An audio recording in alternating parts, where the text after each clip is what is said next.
2 Chronicles chapter 28. Ahaz was 20 years old when he became king, and he reigned in Jerusalem for 16 years. Unlike David his father, he did not do what was right in the eyes of the Lord. He followed the ways of the kings of Israel, and also made idols for worshipping the Baals.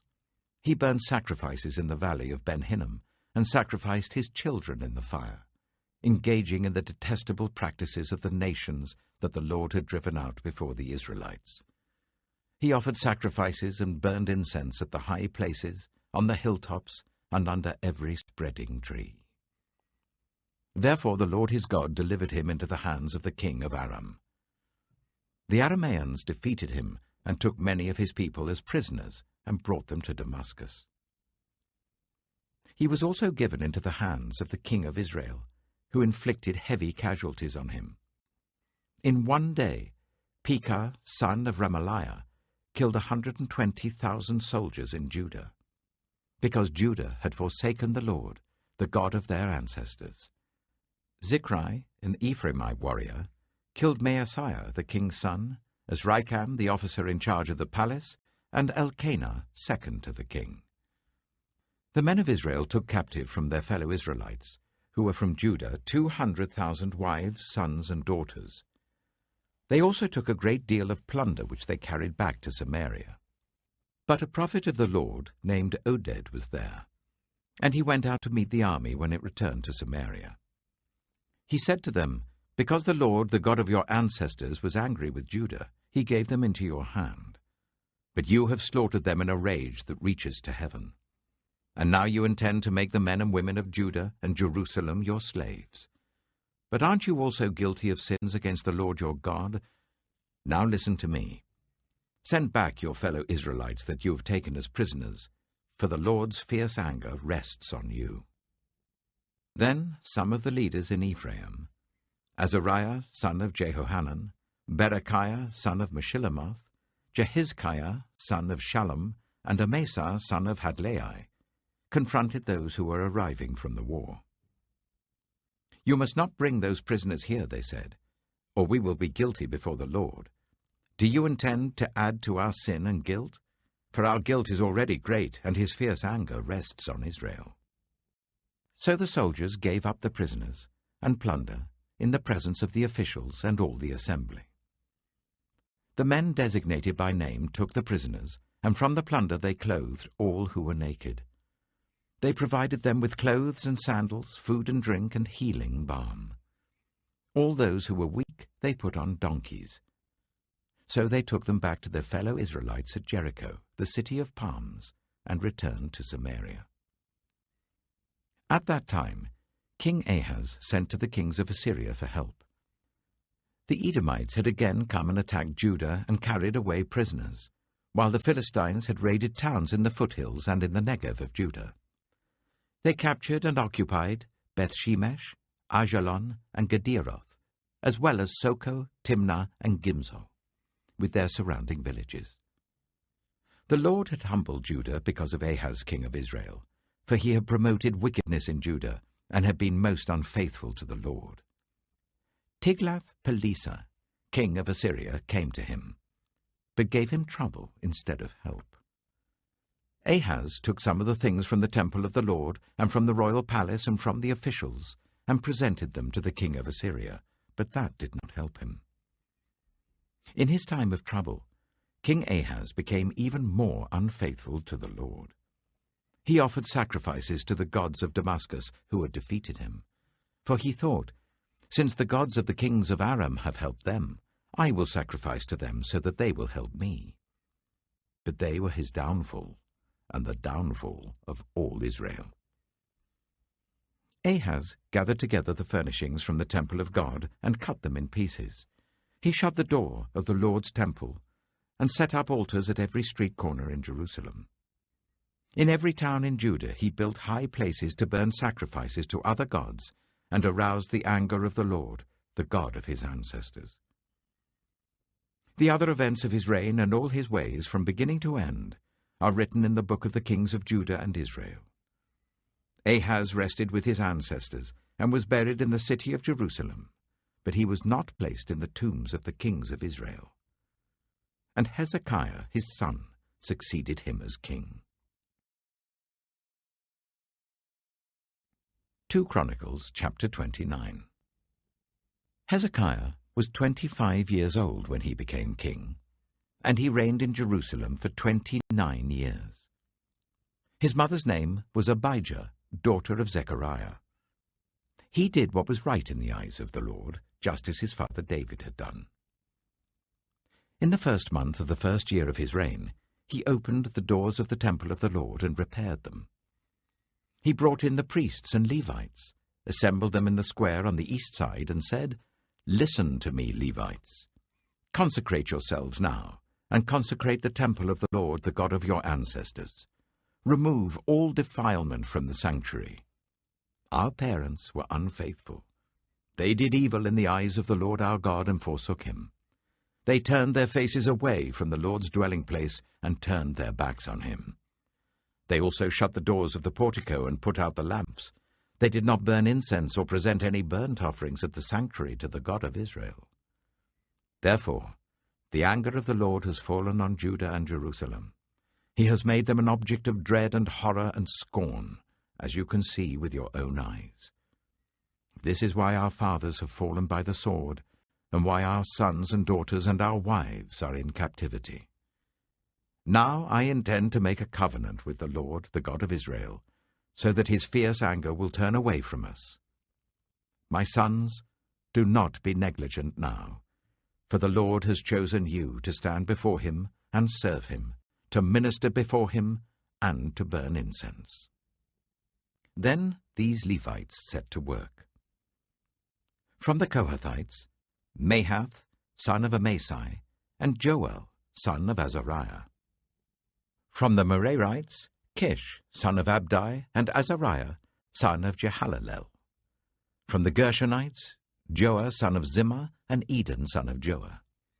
From the descendants of Elizaphan, Shimri and Jeiel. From the descendants of Asaph, Zechariah and Mattaniah. From the descendants of Heman, Jehiel and Shimei. From the descendants of Jeduthun, Shemaiah and Aziel. When they had assembled their fellow Levites and consecrated themselves, they went in to purify the temple of the Lord as the king had ordered, following the word of the Lord. The priests went into the sanctuary of the Lord to purify it. They brought out to the courtyard of the Lord's temple everything unclean that they found in the temple of the Lord. The Levites took it and carried it out to the Kidron Valley. They began the consecration on the first day of the first month, and by the 8th day of the month they reached the portico of the Lord. For 8 more days they consecrated the temple of the Lord itself, finishing on the 16th day of the first month. Then they went in to King Hezekiah and reported, "We have purified the entire temple of the Lord, the altar of burnt offering with all its utensils, and the table for setting out the consecrated bread with its articles.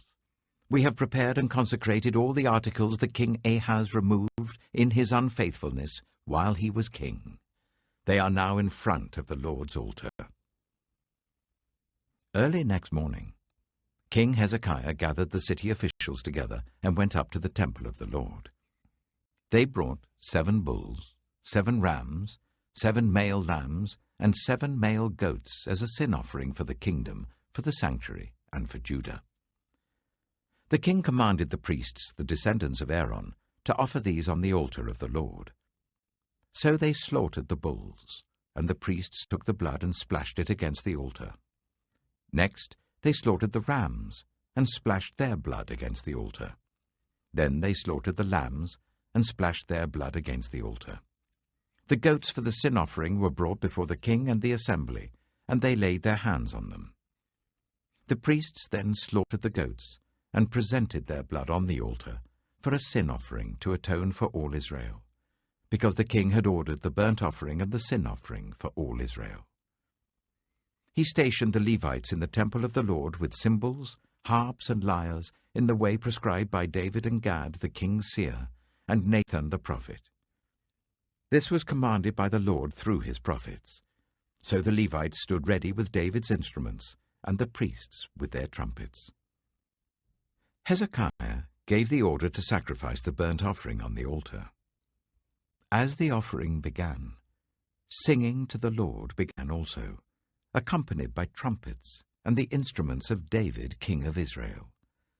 The whole assembly bowed in worship, while the musicians played and the trumpets sounded. All this continued until the sacrifice of the burnt offering was completed. When the offerings were finished, the king and everyone present with him knelt down and worshipped. King Hezekiah and his officials ordered the Levites to praise the Lord with the words of David and of Asaph the seer. So they sang praises with gladness and bowed down and worshipped. Then Hezekiah said, "You have now dedicated yourselves to the Lord.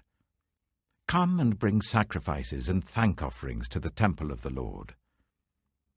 So the assembly brought sacrifices and thank offerings, and all whose hearts were willing brought burnt offerings.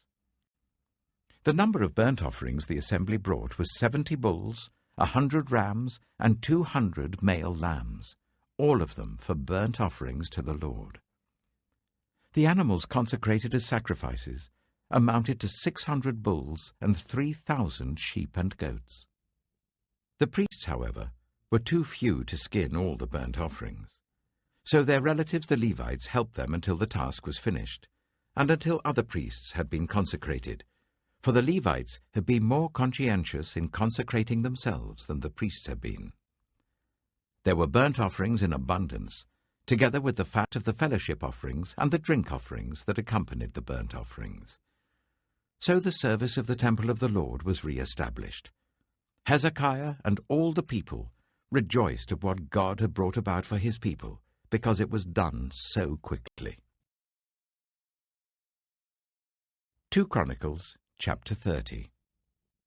Hezekiah sent word to all Israel and Judah, and also wrote letters to Ephraim and Manasseh, inviting them to come to the temple of the Lord in Jerusalem and celebrate the Passover to the Lord, the God of Israel. The king and his officials and the whole assembly in Jerusalem decided to celebrate the Passover in the 2nd month. They had not been able to celebrate it at the regular time, because not enough priests had consecrated themselves and the people had not assembled in Jerusalem. The plan seemed right, both to the king and to the whole assembly.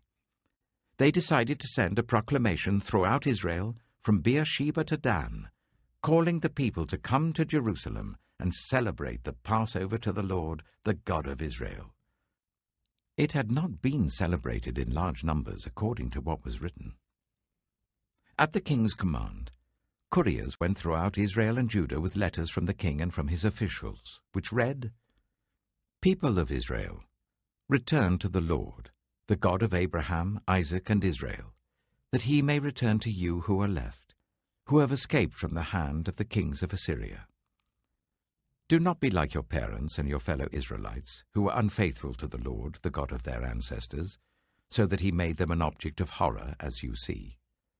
Do not be stiff-necked as your ancestors were. Submit to the Lord. Come to his sanctuary, which he has consecrated forever. Serve the Lord your God, so that his fierce anger will turn away from you. If you return to the Lord, then your fellow Israelites and your children will be shown compassion by their captors, and will return to this land. For the Lord your God is gracious and compassionate. He will not turn his face from you if you return to him." The couriers went from town to town in Ephraim and Manasseh, as far as Zebulun, but people scorned and ridiculed them. Nevertheless, some from Asher, Manasseh, and Zebulun humbled themselves and went to Jerusalem. Also in Judah the hand of God was on the people to give them unity of mind, to carry out what the king and his officials had ordered, following the word of the Lord. A very large crowd of people assembled in Jerusalem to celebrate the festival of unleavened bread in the 2nd month. They removed the altars in Jerusalem and cleared away the incense altars and threw them into the Kidron Valley. They slaughtered the Passover lamb on the 14th day of the 2nd month.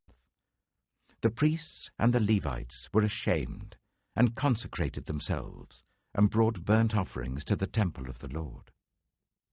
Then they took up their usual positions, as prescribed in the law of Moses, the man of God. The priests splashed against the altar the blood handed to them by the Levites. Since many in the crowd had not consecrated themselves, the Levites had to kill the Passover lambs for all those who were not ceremonially clean, and could not consecrate their lambs to the Lord. Although most of the many people who came from Ephraim, Manasseh, Issachar, and Zebulun had not purified themselves, yet they ate the Passover contrary to what was written. But Hezekiah prayed for them, saying, "May the Lord who is good pardon everyone who sets their heart on seeking God, the Lord, the God of their ancestors, even if they are not clean according to the rules of the sanctuary." And the Lord heard Hezekiah and healed the people. The Israelites, who were present in Jerusalem, celebrated the festival of unleavened bread for 7 days with great rejoicing, while the Levites and priests praised the Lord every day with resounding instruments dedicated to the Lord. Hezekiah spoke encouragingly to all the Levites, who showed good understanding of the service of the Lord. For the 7 days they ate their assigned portion and offered fellowship offerings and praised the Lord, the God of their ancestors. The whole assembly then agreed to celebrate the festival 7 more days, so for another 7 days they celebrated joyfully. Hezekiah, king of Judah, provided 1,000 bulls and 7,000 sheep and goats for the assembly, and the officials provided them with 1,000 bulls and 10,000 sheep and goats. A great number of priests consecrated themselves. The entire assembly of Judah rejoiced, along with the priests and Levites, and all who had assembled from Israel, including the foreigners who had come from Israel, and also those who resided in Judah. There was great joy in Jerusalem, for since the days of Solomon son of David, king of Israel, there had been nothing like this in Jerusalem. The priests and the Levites stood to bless the people, and God heard them, for their prayer reached heaven, his holy dwelling place. Acts, chapter 22. Brothers and fathers, listen now to my defense. And when they heard him speak to them in Aramaic, they became very quiet. Then Paul said, "I am a Jew, born in Tarsus of Cilicia, but brought up in this city. I studied under Gamaliel, and was thoroughly trained in the law of our ancestors. I was just as zealous for God as any of you are today. I persecuted the followers of this way to their death, arresting both men and women and throwing them into prison, as the high priest and all the council can themselves testify. I even obtained letters from them to their associates in Damascus, and went there to bring these people as prisoners to Jerusalem to be punished. About noon, as I came near Damascus, suddenly a bright light from heaven flashed around me. I fell to the ground and heard a voice say to me, 'Saul, Saul, why do you persecute me?' 'Who are you, Lord?' I asked. 'I am Jesus of Nazareth, whom you are persecuting,' he replied. My companions saw the light, but they did not understand the voice of him who was speaking to me. 'What shall I do, Lord?' I asked. 'Get up and go into Damascus. There you will be told all that you have been assigned to do.'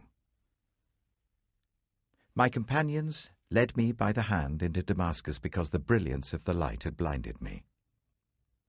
A man named Ananias came to see me. He was a devout observer of the law and highly respected by all the Jews living there. He stood beside me and said, 'Brother Saul, receive your sight.' And at that very moment I was able to see him. Then he said, 'The God of our ancestors has chosen you to know his will, and to see the righteous one, and to hear words from his mouth.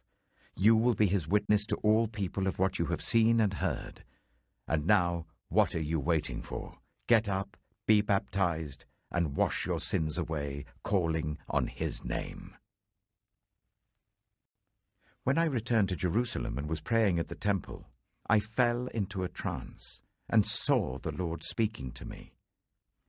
Quick, leave Jerusalem immediately, because the people here will not accept your testimony about me.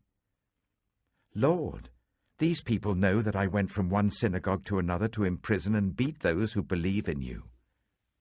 And when the blood of your martyr Stephen was shed, I stood there giving my approval and guarding the clothes of those who were killing him.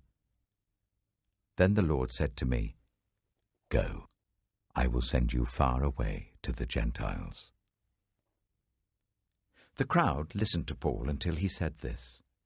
Then they raised their voices and shouted, Rid the earth of him, he's not fit to live. As they were shouting and throwing off their cloaks and flinging dust into the air, the commander ordered that Paul be taken into the barracks. He directed that he be flogged and interrogated in order to find out why the people were shouting at him like this. As they stretched him out to flog him, Paul said to the centurion standing there, Is it legal for you to flog a Roman citizen who hasn't even been found guilty? When the centurion heard this, he went to the commander and reported it. What are you going to do? He asked. This man is a Roman citizen. The commander went to Paul and asked, Tell me, are you a Roman citizen? Yes, I am, he answered. Then the commander said, I had to pay a lot of money for my citizenship. But I was born a citizen, Paul replied. Those who were about to interrogate him withdrew immediately. The commander himself was alarmed when he realized that he had put Paul, a Roman citizen, in chains. The commander wanted to find out exactly why Paul was being accused by the Jews. So the next day he released him and ordered the chief priests and all the members of the Sanhedrin to assemble. Then he brought Paul and set him before them.